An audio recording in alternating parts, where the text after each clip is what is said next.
பூந்தோட்ட காவல்காரா பூ பறிக்க இத்தனை நாளா மாந்தோப்பு காவல்காரா மாம்பழத்தை மறந்து விட்டாயா மறந்து விட்டாயா மாம்பழத்தை மறந்து விட்டாயா மறந்து விட்டாயா.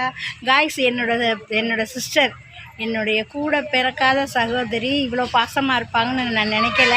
அவங்க மேலே கொஞ்சம் கோபமாகவே இருந்தேன், ஆனால் ஃபோனே எடுக்க மாட்டாங்களேன்னு. ஆனால் அவங்க காட்டின அன்பு இருக்கே, ஃபோன் பண்ணி எனக்காக என்னை வரவேற்று என்னை வீட்டுக்கு கூப்பிட்டு சாப்பிட வைக்கிறதுக்கு தங்குன்னு சொல்லி என்னை நாகர்கோயிலுக்கு கூட்டிகிட்டு வந்து என்னை வர சொல்லி என்னோடய சிஸ்டர் வந்து ரொம்ப புனிதமானவங்க.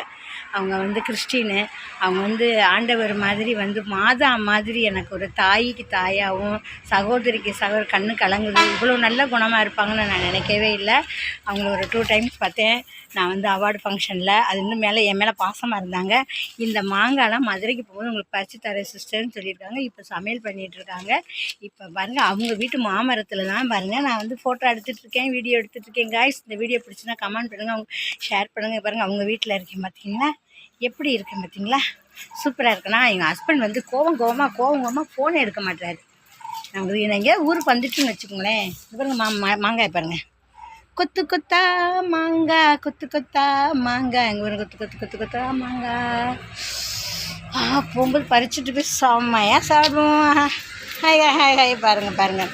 I love you. ஆமாம்.